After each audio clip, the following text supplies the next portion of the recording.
Okay, what happened there? If price of a commodity changes, then definitely the purchasing power of consumer would also change, and he will shift to lower or the higher indifference curve depending upon that in which direction the price has changed. Say for example, what's written here, I'm reading it. Say for example, price of a commodity has gone up, price of a commodity has increased. So as a result of increase in price of commodity, what will happen? The purchasing power of consumer will reduce. So he will have to decrease the consumption of the commodity because it has got expensive provided that the commodity is normal. So if consumer has decreased the consumption of that commodity, then definitely it means that consumer will shift to a relatively lower indifference curve because price has gone up. Now he is unable to afford as much commodity as he were purchasing before. So due to increase in price, he will have to reduce the price demand of the commodity provided it's a normal commodity, which means that he will shift to a relatively lower indifference curve. Shifting to a relatively lower indifference curve means utility loss, which means utility loss. So whenever there is a change in price of a commodity, there is a change in utility. If price increases, then there is utility loss. If price decreases, then there is utility gain. Okay. Now what we want to do here, we want to avoid the utility loss. Whatever the utility loss is there, we want to avoid it.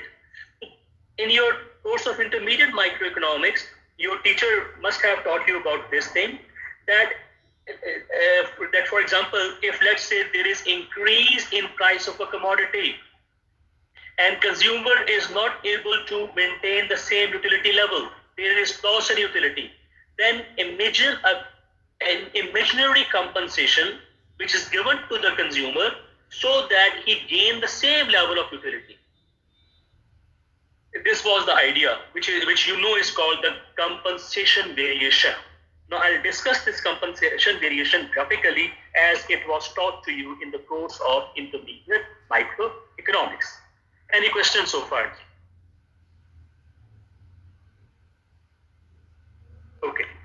Recall consumer theory taught to you in course of intermediate microeconomics. I'll start with the consumer's equilibrium, which was taught to you in your third semester. So this is a very simple diagram which is telling you that at point E1, consumer is in equilibrium, and how much of the first commodity he will consume? X1 prime, that's it. Okay, now what we have assumed, we are taking a case of price effect, and we are further considering that it's a case of normal commodity. We can take any case. Okay, now look here, what had happened here. You can see here that I have written the word old, O-L-D, old, and here I wrote word new. So this is the old budget line.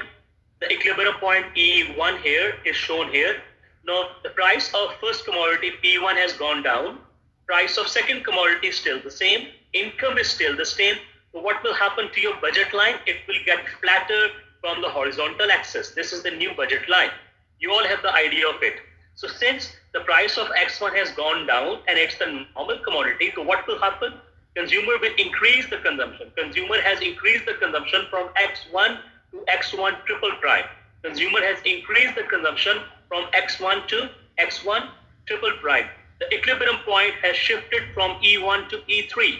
So the shift of equilibrium point from E1 to E3, or the change in consumption level from E1 X1 prime to X1 triple prime, is the price effect. You all have the idea of it. You have studied this thing in your earlier courses. Okay. Now we are going in little more detail of price effect. It was also taught to you. Now you can see here in this diagram we have two panels. The first panel is exactly the same which we have seen on the previous slide. However, the second panel is the one which is derived from the first panel. You can see here this E1 is the first equilibrium point, right? We have shown the first equilibrium quantity in second panel, and this E2 is the second equilibrium point. We have shown the equilibrium quantity in the second panel. Okay, this E1 point in first panel, price is not given there.